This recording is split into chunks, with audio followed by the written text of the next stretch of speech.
Guys, once again, Mr. Akhilesh in front of you all from the channel of a new Sai Educare. Okay, today I'm going to teach you a very interesting chapter. The chapter name is अंग्रेजी हुआ आसान सिर्फ 3 कार्य से। कोई भी इंसान अगर अपनी इंग्लिश को इंप्रूव करना चाहता है तो अपनी जिंदगी में वो 3 काम करना शुरू कर दे। मेरी गारंटी है अगर आप आज से ही ये काम करना शुरू करेंगे तो आपकी इंग्लिश अपने आप इंप्रूव हो जाएगी। वो 3 काम क्या है उसको देखना। बेसिकली होता क्या है कि कोई भी इंसान जब इंग्लिश बोलने के लिए जाता है तो इंग्लिश 3 चीजों पे डिपेंड करता है। दुनिया में सबसे पहले वक्ता बनना है तो श्रोता बनना सीखिए। इन शॉर्ट, अगर आप एक बहुत अच्छा स्पीकर बनना चाहते हैं तो सबसे पहले आप एक अच्छा लिसनर बनना सीखिए। हाँ, उसी चीज में मैं आपको कुछ नया देने की कोशिश कर रहा हूं, ठीक है। थोड़ा गौर कीजिएगा, अगर अच्छा लगता है तो सब्सक्राइब, लाइक और शेयर भी कर दीजिएगा।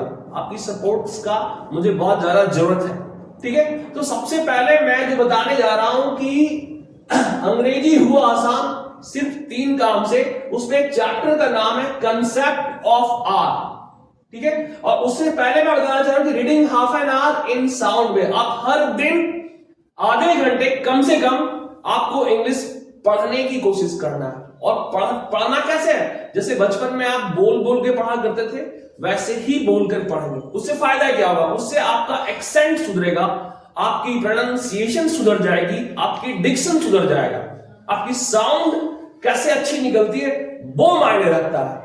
शेड्यूल नहीं बोल करके आपको स्केड्यूल बोलना है, राइट। तो सिमिलरली अभी हम यहां पे चैप्टर पढ़ रहे हैं कंसेप्ट ऑफ आर। आर की कंसेप्ट क्या है? तो अगर आर किसी वर्ड के आखिरी में आए, in short, if R comes in the last of any word then sound is अ, नॉट अ र। हम र नहीं पढ़ करके साउंड हम हमेशा अ देंगे, ठीक है। यहां पे लिखा हुआ है SIR, सर, है ना। तो बेसिकली आप बचपन से सर बोलते आए, आपको सर नहीं बोलना है, आपको स अ, ठीक है, स अ बोलना है, या स। इट डजंट मीन दैट कि ये साउंड आपका मतलब क्या कहते हैं, जो लोग बोलते हैं कि ये साउंड होता ही नहीं है, इसका कोई उच्चारण ही नहीं होता, ये साइलेंट हो जाता है। साइलेंट नाम का कोई चीज इंग्लिश में नहीं होता। There must be a logic. The logic is that कि अगर आर किसी वर्ड के आखिरी में आए तो उसको र नहीं पढ़ करके हम अ पढ़ते हैं, ठीक है। ओनली ये कहने से काम नहीं चलेगा कि सोना पीला होता है तो गोल्ड ही जेल लो। ये सिंपल सेंटेंस है। सिंपल सेंटेंस में आपका कोई चीज नहीं होता। There must be a logic. Universal truth है तो नाउन ही सिर्फ सब्जेक्ट बनाता है। तो सोना पीला होता है, कोयला काला होता है, तो कोल इज ब्लैक, तो कोल इज ब्लैक ये इंडेफिनिट नहीं है, इट्स अ यूनिवर्सल ट्रूथ। मुझे घर चाहिए, I want a house, I need a house, ये इंडेफिनिट नहीं है, ये exception of present indefinite. Similarly अगर किसी वर्ड के आखिरी में आर आ रहा है तो उसको हम र नहीं बोल करके अ बोलेंगे। सेकंड है, if R comes in middle of any word but before consonant. किसी वर्ड में अगर बीच में आता है या मान लो पहले आ रहा है, उसके बाद कोई कॉन्सोनेंट आ जाए तो वहां भी र नहीं बोल करके हम अ ही बोलेंगे। Like PERSON। आदत आपकी है पर्सन बोलने का। पर्सन नाम का कोई चीज नहीं होता। पर्सन, ठीक है। पर्सन बोलना, पर्सन। परफेक्ट बोलना, परफेक्ट नहीं, परफेक्ट। तो आपकी साउंड बिल्कुल सही होगी। थर्ड है, अगर आर बीच में आए बट आर के बाद वॉवेल आ जाता है तो आपको वहां पे र पढ़ना है, ठीक है। लाइक एग्जाम्पल BROTHER, तो इसको यहां पे ब्र पढ़ना, ब्रदर। इसमें देखिए तीनों चीज आ गया।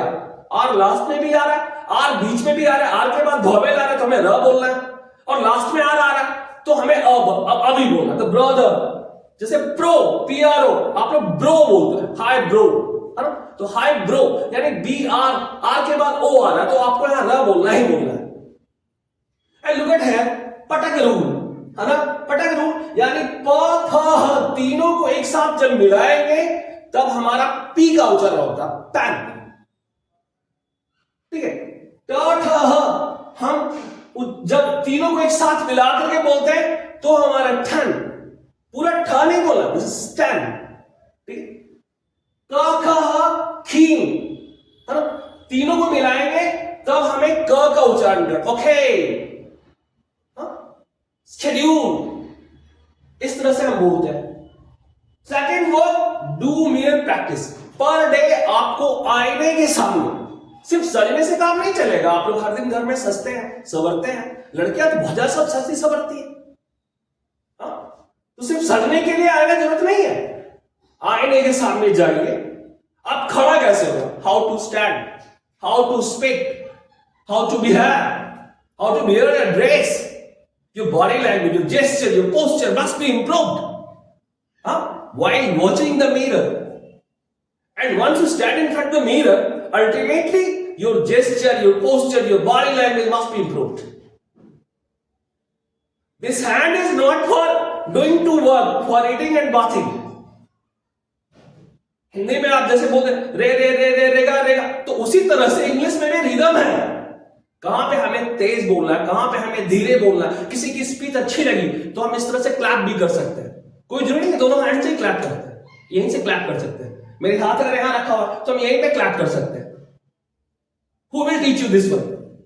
This will be taught with the help of mirror only. Once you stand in front of the mirror, ultimately judge yourself how the people will see you, how you are watching the people, how you wearing your dress, how you start to speak. Who will teach you? Exactly your mirror. A perfect sum, it will not come in a day, my dear. It will take time.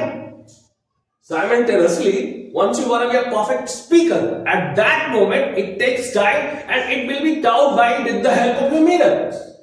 So mirror is best helper of your life while doing your homework.